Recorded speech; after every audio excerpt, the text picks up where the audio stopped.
Thanks for tuning in at Brackies. Hello everyone and welcome to this video on creating a multiplayer FPS in Unity. Today we are going to take a look at creating a weapon manager script that will kind of take some of the functionality from the weapon chute and move it into a separate script. And this script is going to do stuff like weapon switching in the future. For now we're just going to be equipping a single weapon at the beginning of the game. And it's also going to make it a lot easier for us to do weapon specific stuff, like have different graphics for different weapons. Definitely we want different models, but maybe also some shooting graphics, stuff like bullet trails and muzzle flashes and particle effects and stuff like that is something that I want to implement in maybe the next video, and this is going to make it a lot easier and more stable to do that kind of stuff. So that's the central part of this video. I also want to create rapid firing so that we can have machine gun like weapons in the game. Good. So let's just jump right into it. So you can see here that I'm in the project and nothing has changed since the last video. And I want to go ahead and select our player here and then find our player shoot script and double click that to open it up in Mono Develop. So we can kind of have a look at how we currently have things set up. And of course it's Visual Studio that I want to open this in, not Mono Develop. And you can see here that we have this idea of a player weapon, which has some very simple information, and then a player shoot, which has the current weapon that we have. It has a reference to some weapon graphics, which sits on the prefab right at the beginning, so it's part of the prefab, and we have a weapon layer name, and all of these things are something that I want to move out of this script and into a separate one. And I think that we should actually just go ahead and create that script right away. So let's take our player here and move him into the scene. There we go, so that we can kind of reconfigure how things are done. First of all, I want to go down to camera under our weapon holder and take the sci-fi automatic and simply drag it maybe into our prefabs folder. First drag it out of the prefab, so we're sure that it loses its connection there. Take the sci-fi automatic and drag it in there. Then delete it from the scene and then reapply on the player here. So that way we can simply spawn that into the weapon holder, and that's going to work just fine. Next up, that's why it's so important to have a weapon holder that acts as the base for all of our weapons, so that we can simply spawn them in and we don't need to do much repositioning at least. So we might have some kind of offset variable in the future. We'll see how things pan out. So we have this very empty player hierarchy here, and that's definitely something that we want. And let's just hit apply on that. You can see we've lost our weapon GFX connection there. Then I want to go ahead and add component and type in weapon manager, new script, and hit create and add. And now let's open this up in Visual Studio as well. And this is going to be using Unity engine.networking, and it's going to derive from a network behavior. And this is because we want to check in this script whether or not we are on the local client, and we are going to be doing that later. So the first functionality I want to create here is just in the start method, I want to call some kind of function that will equip any kind of weapon. So I'm going to add this idea of maybe a primary weapon or a start weapon, a current weapon, yeah, let's try and sketch this out. So we have a serialized field, meaning that this is not accessible. We just want to be able to change this in the inspector, and this is going to be a private player weapon, and this is going to be our, let's say, primary weapon for now. This could also be weapon 1, you can call it whatever you want. Then we are going to have a private player weapon, and this is not going to be a serialized field because we don't want this to be visible or changeable in the inspector. We only want this to be stored within the weapon manager class, and this is going to be called our current weapon. And I'm actually going to make that a non-capital C and a non-capital P as well. Good.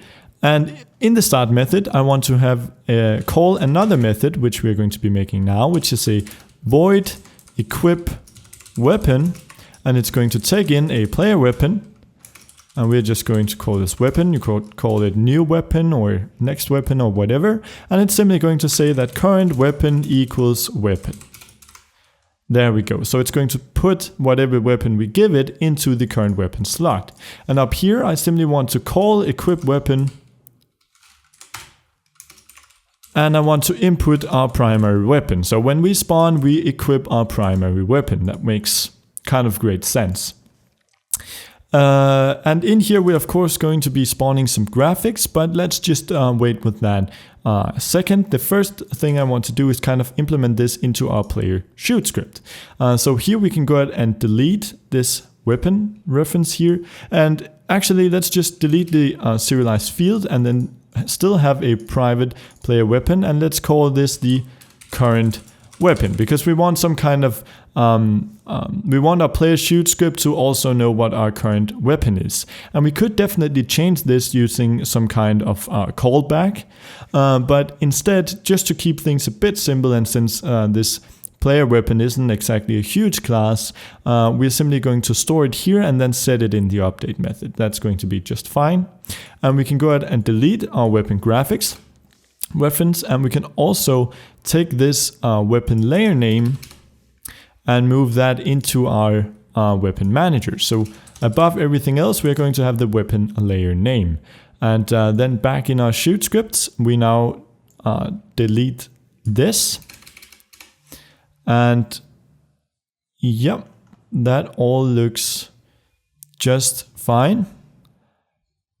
And good. So in our update method, we now simply want to say that our current weapon should be equal to, and then we want a reference to our weapon manager. So what we'll do here is we'll create a public void, and this is going to be called get current weapon. And of course, it's not going to be a public void, it's going to be a public player weapon, and it's simply going to return our current weapon. So this is simply an kind of utility method that will allow other scripts with a reference to this script to get the current weapon. And this way we can, in here, if we just make sure to require the component, so we'll require the weapon manager. So we'll make sure that it's always there on the object with this one. And then in the start method we said, or we create a reference, so we need a variable here, private weapon manager, weapon manager. This is all stuff we've done before, just in a slightly different manner. So weapon manager equals get component weapon manager. There we go. And again, we know it's here because we are requiring it up there. And then here we can say current weapon equals weapon manager dot get current weapon. There we go, and it's going to retrieve that. And that's perfect. So this way we are always making sure to update this variable up here, and that's definitely something that is very important, and I'm just going to put that there so we kind of, yeah, so it makes sense. And then we can take our current weapon here, and instead of weapon.range, we do current weapon.range and current weapon.damage, and this script should actually be working now with the other type of weapon here, and we can actually test this out. So if we go in here under the weapon manager, and we have a private field here, the weapon layer name that isn't assigned, that's correct, but that's okay because we're currently not instantiating any graphics. So if we try this out now, we should see that things are actually working. However, we won't see anything worth seeing. So our primary weapon here, we could maybe call this one simply blaster. We could give it a damage of maybe 20. And a range of 100 is going to be just fine. Let's give it a damage of 5 actually, because we are going to make this fire pretty fast. So we have the primary weapon there, and we can hit apply on that. We can delete the player here. We can go and hit play. We can select LAN host, and you can see we don't have any graphics, but we have no errors either, and we can actually shoot even though it's not really showing in any kind of way. And if we go into our player 1 and change the mode here to debug, we can inspect our current weapon, and you can see that it's set to blaster with a damage of 5 and a range of 100. So that is actually working just as we want it to. Good. So next up, let's actually spawn our weapon in. And in order to do this, we go under our weapon manager, here where we say equip weapon, and we want to fill in some different things here. First off, I think we should give our player weapon some kind of graphics. So in here we'll make a public game object, game object, and we'll call this we'll call this the weapon graphics, or maybe just graphics. And we'll also, I'm just repositioning my mic here, so there we go. Cool. So we'll also need a public, let's do that up here, a public float, and this is going to be the fire rate. So we're going to be needing that in a second. For now, I'm going to default it to 0. This way we can make sure that if it's 0, it's a single fire weapon. So you have to tap it every time. And if it's above that, that means it's automatic.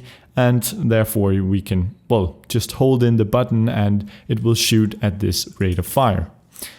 So that's all we need to do within the player weapon script today. So now that we have this weapon graphics, we can just go ahead and actually spawn this in. So we are going to instantiate the weapon.graphics, and we are going to do this at the weapon holder location, so kind of the weapon slot. And we want, of course, again, a reference to this. So I'm going to go serialized field, and let's do private transform. Let's call this weapon holder. Then down here we say weapon holder.position and add weapon holder.rotation. There we go. We also want a reference to this object, so we are going to do game object, and let's just call this weapon inst for instance, and set that equals to that, and we'll also cast it into a game object, of course. Then we can say weapon inst dot transform dot set parent. We want to parent it to our weapon holder object so that it will follow our movement around. And this is something that we want to do for all of the different clients. However, there are some clients that we want or should I say the local player, we need to set his version of the weapon to a specific layer, as we did in the player shoot. So if is local player, well then we want to say weapon, let's say weapon inst dot layer equals layer mask dot name to layer, and then the weapon layer name. There we go. So we changed the layer correctly there, only for the local player. So I believe that this should be working now. Yeah, everything looks correct. Over here and there. And we just need to make sure that we fill in all of the correct information. So let's take our player, drag it over here. Let's take the weapon holder, go under camera, weapon holder, and drag that in. That's very important. And also under our primary weapon, you can see we now have a fire rate. We'll mess with that in a second, but we also have some graphics, and under there we want to drag our prefab. So down under graphics, we want to drag in sci-fi automatic, and let's hit apply on that. Let's delete this player object and see if it works. So let's hit play, LAN host, and you can see that it spawns in the object just as we wanted it to. And if you think that the the object looks a bit weirdly positioned. That because we had a very wide angle. No, actually it does look a bit weird. So let's just see if that is working as we want it to. So let's take our sci-fi out. Whoops. Let's hit play here. Let's go under LAN host. Let's find our player 1 camera, weapon holder, sci-fi automatic. It's correctly tagged as weapon, but I actually don't really, yeah, so it's tagged correctly, but I actually think that we should do something about this camera because the gun seems very far away at the moment. So let's just fix this very easily. What we do is we take our player, we find his camera, then weapon camera, inspect it in the scene, and instead of further changing the field of view, I'm just going to move this camera forward a bit, simply like, yeah, something like 0.277, or we could take and move the weapon holder back a bit too, so you can do that here. And let's try and hit apply on that. Let's try and delete our player and see if it looks better. That looks much, much better if you ask me at least. I think it makes the game feel a lot more like you're actually holding the gun. And the gun has a proper distance to our player. So that's good. And you can, of course, go ahead and move the camera further, but I actually like this quite a lot. So let's just stick with that setup for now. And you can see that it's properly spawning things in and layering them correctly. Cool. So the last, actually, let's go ahead and try this out on the network before we continue. So I'm just going to build this to a separate client. And it's building and it's building. Hopefully this works on the network. I haven't tested it yet. So let's see. There we go. And let's jump back into Unity as well. Wait for it to rebuild the lighting there. There we go. Let's hit play on this. And this client will act as our host. Then over here, we'll hit LAN client. And yes, indeed, it is working. You can see both our players have guns and they can move around and it's syncing properly. And yeah, that actually looks super duper awesome. So that part of the video is kind of done. That's all I wanted to do for the actual weapon manager script. Now we can move on to the rapid fire. So let's pop that back in there and maybe drag this down. Good. So if we go back into Visual Studio under our player shoot. Rapid fire is something that you can do in many different ways. Some people like going into the update loop and then using time.time to determine when the next time to shoot is. I much rather prefer to use kind of a button down to start a method that repeats with a certain interval, and then using get button up to cancel that method from repeating. And yeah, that's kind of how I like to manage it. I think it's a bit more stable, but whatever you want to do. So let's find our update loop here. It is right here, and you can see that we are currently just checking if we get the button down called fire 1. Well, that's something we want to do if our rate of fire is equal to 0. Then that's all we want to do. So we can go in here and say that if current weapon dot fire rate is equal to, or let's say less than or equal to 0, then all we want to do is take all of this code, just this if statement here, and put it in there. So that's kind of all we want to happen there. If it is not, meaning if it's greater than 0, what we want to do instead is we want to, first of all, again, check if input.get button down. And we put in fire 1. We use the exact same button. Well, then we want to invoke repeating. You can see, whoops. Invoke repeating, it's right here. And the method we want to invoke is shoot. And it doesn't matter that it's marked as client down here. I believe that it should still work just fine.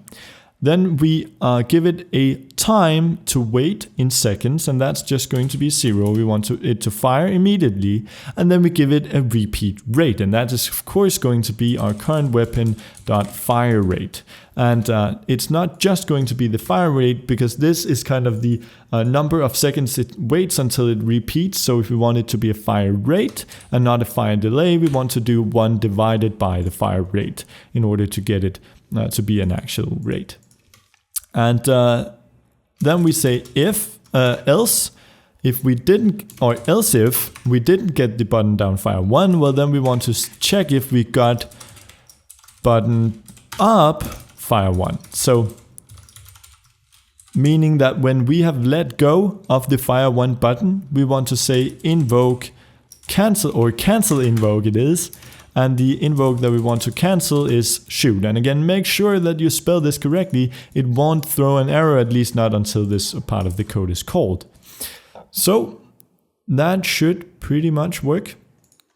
And yeah, should call the shoot method. And in order for us to test whether or not this actually works, we're going to go in and call a debug.log, simply saying test. Let's say shoot. Shoot. Good. Exclamation mark. And let's save that. Make sure you've saved all the scripts. Let's head back into Unity here. Let's go under our player and start by checking if things still work if we leave the fire rate at 0. So that means that we should only be able to tap fire. So let's go under host, click, and it says shoot. And if I hold it in, it only says shoot once. So I can click this as many times as I want, and it's going to work fine. Now let's try and change this fire rate to, let's say, maybe 10 shots a second. So let's go in here, host, and if I only click once, it only says it once. If I hold it down, you can see it goes crazy, and as soon as I let go, it stops counting. So this way I can shoot quickly by tapping, or I can simply hold down the gun and it is going to fire like crazy. So that is exactly what we wanted it to do. In the next video, we're going to make this look a lot more impressive by adding some cool gun effects. I've messed around with enabling and disabling some particle systems in order to create a cool muzzle flash with some smoke. I'm also looking into a cool way to do bullet trails, and we're definitely also going to have some impact particles. So everything is going to be really awesome. I hope that you enjoyed this video, and I'll see you in the next one.